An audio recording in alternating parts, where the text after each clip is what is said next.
red and blue are in a relationship together. Oh. And green was this like envious temptress that wanted blue to alter herself and red to be like in pain. I'm just like, this is the weirdest thing ever. But she showed me this memory and me playing with these crayons and I'm just like, why are you showing me this? What is this about? And she's like, so I know you remember this as it is right now, but, and this is a subconscious thing that I created, and it's something alluding to what you talked about earlier, where I created this scenario to cope with my situation growing up. Because she was like, did you know that red is mom, blue is dad, and green is money? And my parents fought about money just about every day. Hello, and welcome to the Liminal Frequencies podcast, where we dive deep into healing frequencies from our ancestors, frequencies of the earth and stars, sound, color, and light, and all of the subtle ways that we can tap into our unique vibration to awaken the highest timeline and integrate the fullest expression of our being. Now let's dive in.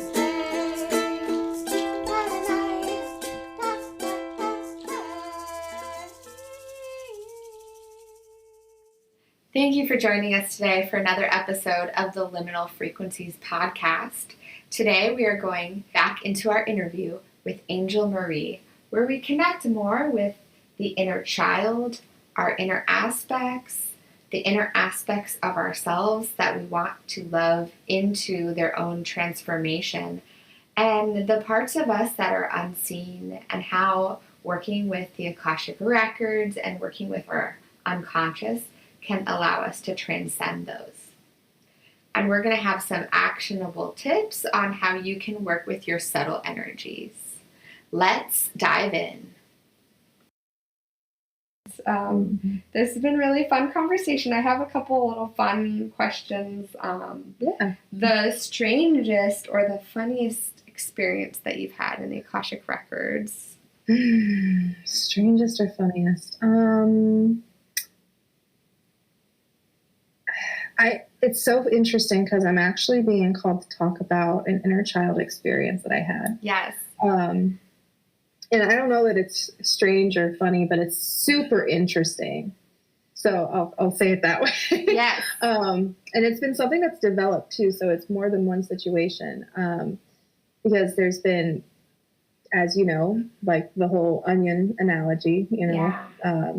And I heard it yesterday, we're the center of that onion, right? And so we're removing all these layers that... Or the lotus flower. Yeah. Ooh, yeah. Lotus flower inside the onion. I even love that. Yeah, you're more beautiful than an onion. Definitely.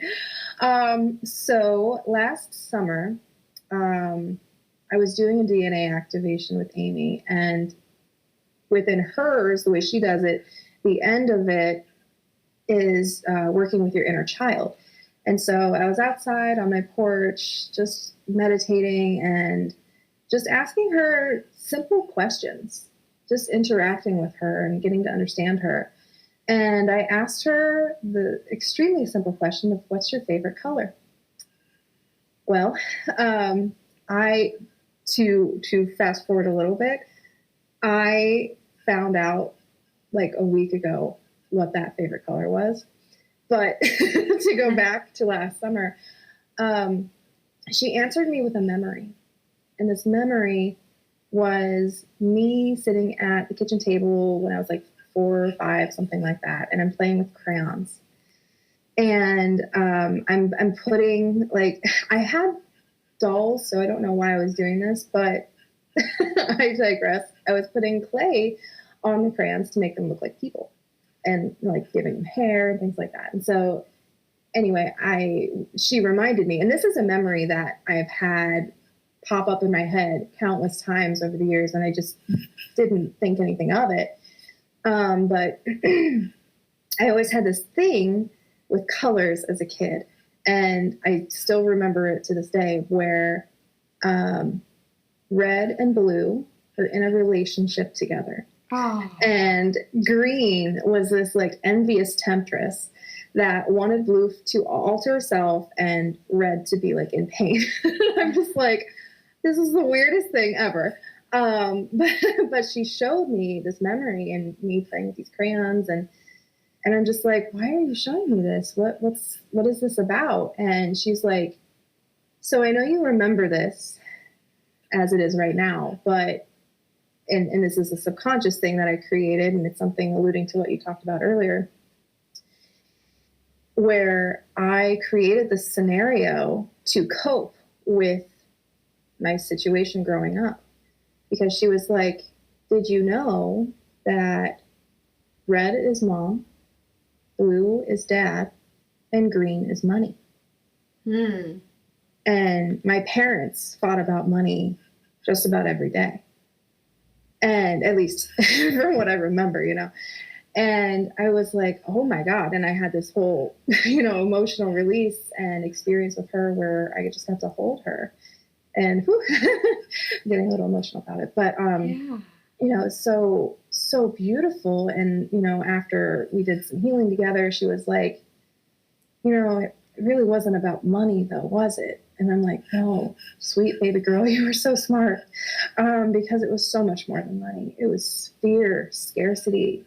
We create our reality. And so what they created was, this very low vibrational, sad way of living. And it's where a lot of people are. And, it's at no fault of their own. They've got the same tools and resources and all of those things. And progressively over the years, I'm grateful that these tools and resources have become better and have increased a lot. And as we said earlier, veil is thinning and we're getting more access to these higher consciousness ways of being. And so I'm just really grateful for that because, if I didn't grow up in the situation that I did, I would not be able to be the light that I am today. Yeah. And what a beautiful way to nurture yourself. Yeah, right. And that's to nurture that light and help that light to continue to grow. Yeah. And so about 2 weeks ago or a week ago or something, it was the weekend. And I don't know what my husband was doing something. And I was in the living room just by myself doing, I don't even remember what I was doing, probably something business related. And I started to have this moment where, I remember I was writing out something for my business. And these little things that happen over time that you don't realize have as much of an effect as they actually do. Mm-hmm. So I was writing and I started my sentence with so, comma. In English, that's totally appropriate. But I had this memory come through that has affected how I've written ever since. And this was a couple years ago. But I remembered seeing somebody on some social media somewhere say, they are so irritated when anyone starts the sentence with so. And I've had this memory pop in my head every time I'm writing something, and I didn't even notice it because it's just subconsciously there. And so I was actually present enough in the moment to be like, wait a minute, have I really been so enamored by this one person's opinion that I have been changing the way that I write to suit this random person who I don't even know. So I'm just present to myself in that situation and that memory, and my inner child comes forward, and I just hold her and I'm like, baby, it's okay. We can write however we want to write. It doesn't matter what other people think. It's okay. We can let this go. Mm-hmm. And, so I held her, sense, feel, imagine, visualize holding her. And she was like, it's a progressive thing with her that I've noticed. Like initially when I started working with her, she did not feel safe enough to tell me these things. But the last week or two ago, she was like, since you've been so amazing and have been present for me and for yourself, in your present life, I'm going to, and she really wants me to use the word reward, but she's like, I'm going to reward you with another memory. Oh. And it was like a deep core on memory unlock. And I saw it was taking us back to last summer. And she was showing me that around that time where I was playing with the crayons, I had asked my parents what their favorite colors were. My dad said yellow for him, and my mom said pink for her. And it's so funny because growing up, I hated pink so much. And looking back, I'm like, I've never actually hated pink. I love pink. It's a beautiful color. All of the colors are beautiful. So what the heck, And so reflecting back, she's showing me this memory, and she's like, you loved pink, and then you asked Mom, and then you hated pink. Wow. I know. And so you're like reclaiming your palette through your inner child. Yeah, it's so interesting. Yeah, totally. That's exactly what's happening. And it's just so interesting to see, I was already defiant and trying to be different than my parents already at such a young age because I was going through so much turmoil. I didn't want them to get any satisfaction through my experience. And I'm like, wow, I was wow. It's so interesting just to see and to have it affect my life to such a degree. Yeah. So intriguing. But dive to reparenting yourself. Some of the work that I've done around eating, because I feel like as a child, food was kind of a replacement for love. We're really busy here. Have this donut, have this thing. Yep. And I had, just a lot of memories around that as a child. And so I remember this picture that my parents sent me where I was like eating a donut or like falling asleep on, a stack of pancakes or something like that. And so one of my inner journeys that I was guided to do was like every age from that age on, I would go and just give my inner child like love and affection, and it would transform the feeling or whatever viscerally it was in my body where I was like feeling this void. And like every time I've gone back and done work with that, I felt like my appetite changes and like I'll have hunger, but I'll have more to process. Like it will literally take me more time, or I'll have less of a need to process things. It's so interesting. Yeah, and that's so it's so interesting that you brought that up right after that, because I actually just had a client who went through a past life experience where they ended up being in an experience where they were in this community, and I believe she said it was tribal. And long story short, they were in this situation where they refused to grow crops because they were just going to get taken away by these like people that were trying to conquer them. And so they refused to grow them and starve themselves instead of, giving up their power in that way. Wow. And as soon as she went through that healing, she was like, for the first time in my life, I'm actually hungry. And it's because she was able to give up that I'm going to starve myself to save us, like mentality. Yeah. Yeah. And so again, just, you can't make this up. Yeah, it's so powerful and it's so quantum and it just transcends all these different spaces. I want to ask you, like, what is a way that people listening can tap into their subtle energies or their bodies or, these aspects that are like maybe unseen, the emotions? Like what are some techniques that they can employ?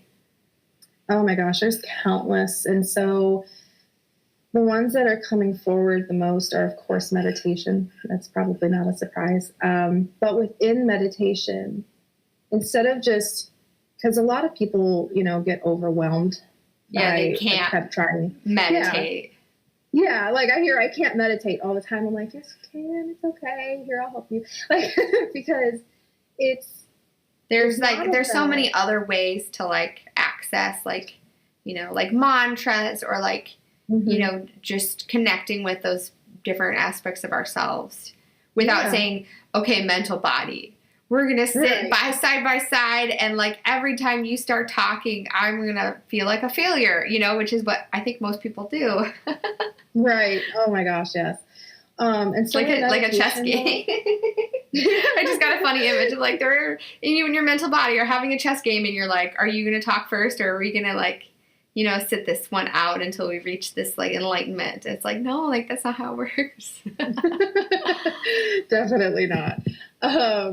And so with meditation, although I just want to say though, like it's not this really big thing that we tend to build up in our minds. It's not about not thinking. It's not about turning it off, because that's something I hear all the time. It's like, I can't turn my mind off. Well, you're not supposed to. It's okay. You don't have to. What it is it's observing the thoughts, and you don't even need to meditate to do that. And so what's coming forward to really mention about this is even in like an active meditation, say you're just doing the dishes or you're cleaning your house, these things where your body is busy, but your mind can do other things. And so just be present for yourself in the moment is really what's coming forward. And what does that look like?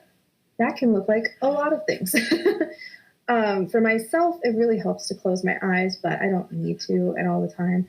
So it's really about asking yourself easy questions. And in the beginning, you might not get a lot of answers, but just know that they're coming. They aren't within you. Sometimes we have a lot of expectations on how we are to receive something.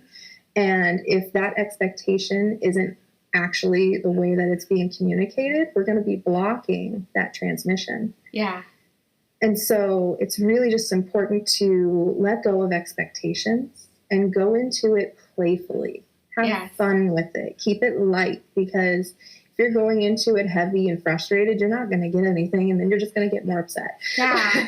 Well, what I was reminded of is those frequencies on the piano that are so high that they barely resonate, and that the fullness of the, I think it's overtones, the lower note has overtones, and as you start to shorten the string, like it doesn't resonate as far, but that doesn't mean it's not audible on some dimension. And so when we ask ourselves the question, we might not get the full resonance the first time, or it might be downloaded somewhere and we're receiving it, but we're not receiving it like the way that we, the universe speaks to us in the language that we are most fluent in, right? And we receive what is like our native language, which might be feeling, it might be sensing, it might be hearing, it might be seeing, but it's not always seeing.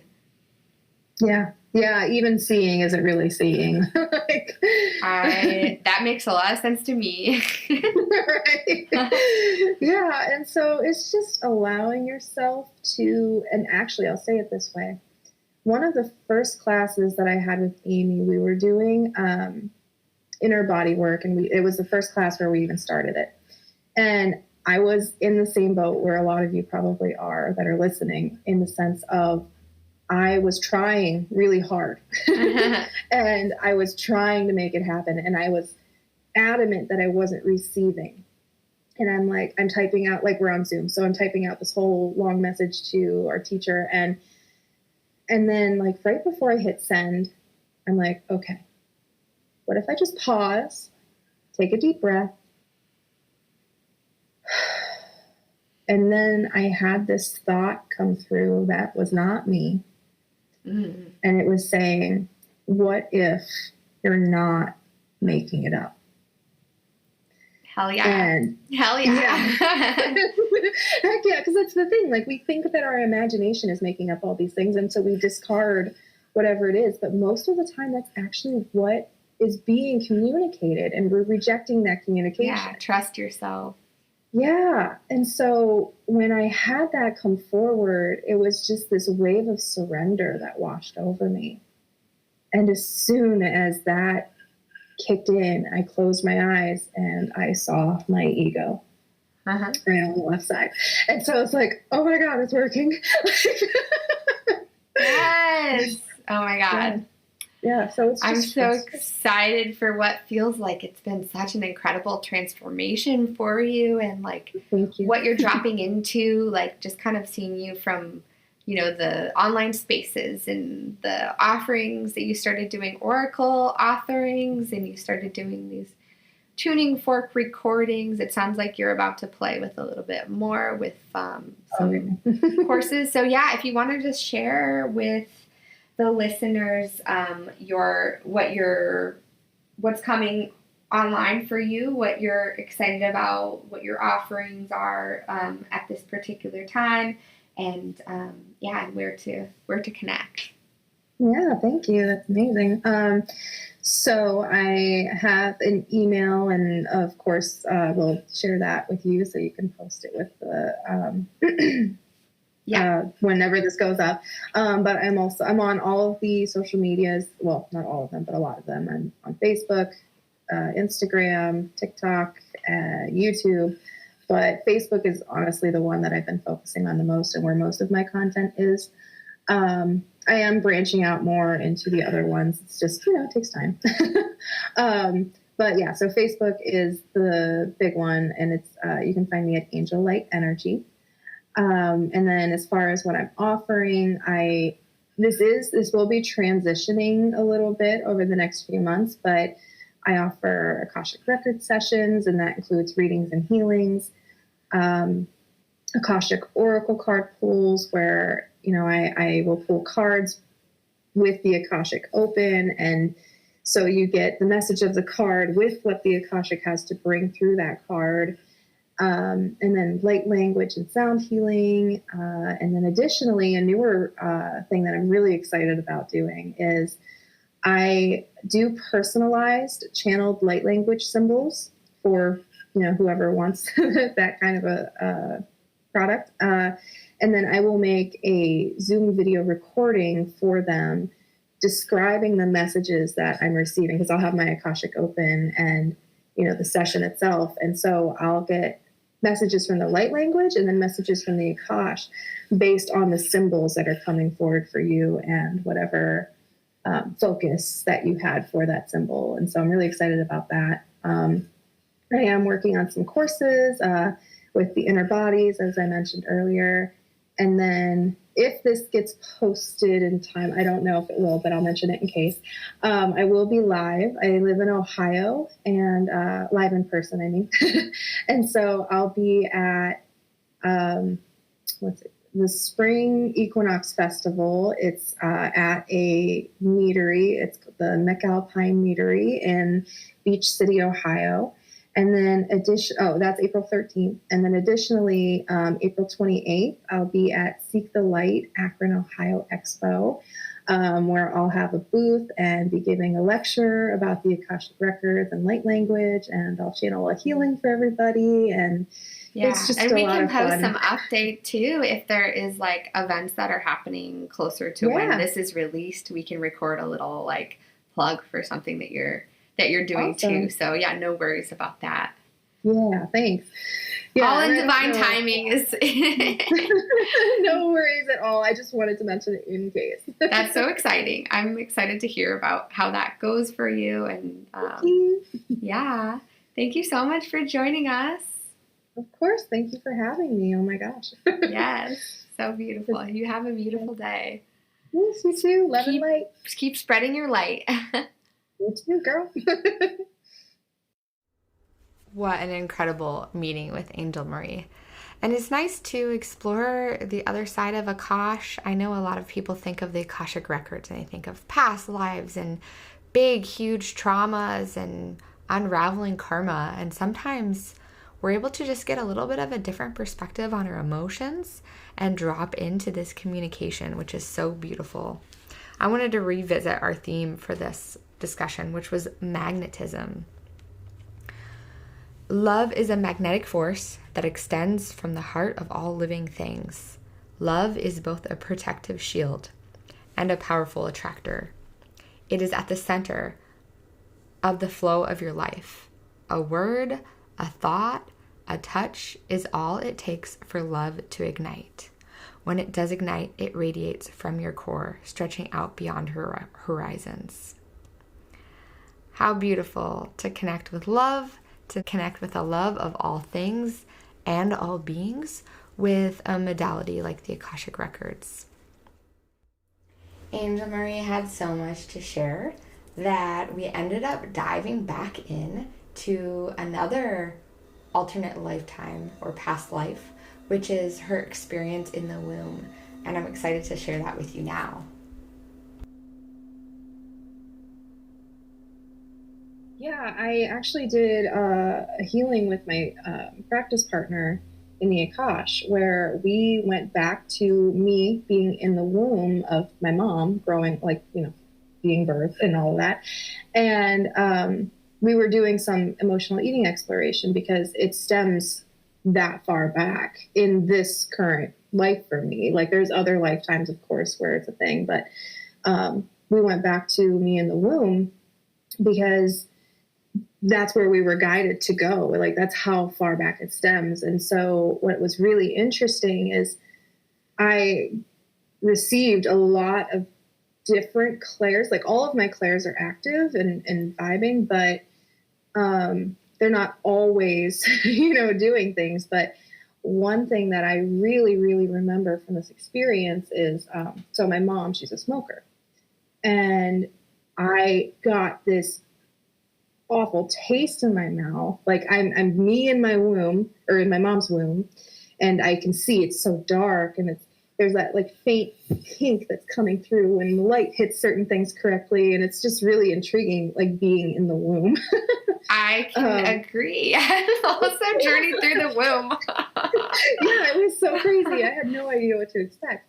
And so, I'm feeling the pulses. Everything feels, like when you're in a space like that, it's going to be like the sounds are duller and muted, and all of that was going on. So it was really intriguing having all these different senses being popped. But I had this awful taste in my mouth of cigarettes and cigarette smoke. And it was my guides communicating to me, like, even if she did, stop smoking during pregnancy, it was still in her system. And so it was still affecting me. And plus my dad smokes too. So like it could have been secondhand at that point. Wow. So it's just crazy to know that. But the thing that really came through with the emotional eating part is, when you're a baby and up until you really start developing your prefrontal cortex around 7-ish, you are a sponge. There is no filter. You're literally absorbing everything that's going on around you, and it becomes your subconscious. It becomes how you operate. And so all of the fear, the anxiety, all of these emotions that my mom was going through was literally just going straight into me. Wow. And this isn't to make mothers feel bad, like at all. Like, you have no control over that. But my point is, this might help you to be more conscious of what it is that you're going through and taking care of yourself, because children learn how to take care of themselves based on how their parents or their guardians take care of themselves. And if you're not taking care of you, then that's what your kid's going to end up doing too. Yeah. And so, which is what happened, it's really unfortunate, but it's a part of everything and how it's supposed to ebb and flow. Mm-hmm. And so I'm grateful for it, but it's also sad. Like my mom, she never took care of herself, and at least not well. And how beautiful so all to of find that, a way. Yeah. And all of that ended up getting transported to myself. And so, of course my siblings, but, it was still so important to go back to that time to really feel that, because even though my mom was doing the best she could, like everybody, we're all doing the best we can with what we've got at the time. And there's no judgment coming from me in that regard. It's still just so important to understand how malnourished I was. And like, I was born healthy, and, I was healthy enough, like, I'm here, and I'm relatively healthy. But the point is, like, everything is connected, especially when you're in the womb. Yeah. And so just really, like, my message here with this is take care of you, because one, no one can take care of you like you can. Mm-hmm. And two, you deserve it. We're all inherently born worthy, and you deserve to take care of yourself. You're worthy of it, and you are enough regardless of what you say about it. Wow. Yeah. So. That's powerful. Yeah. It was a really beautiful experience. Mm-hmm.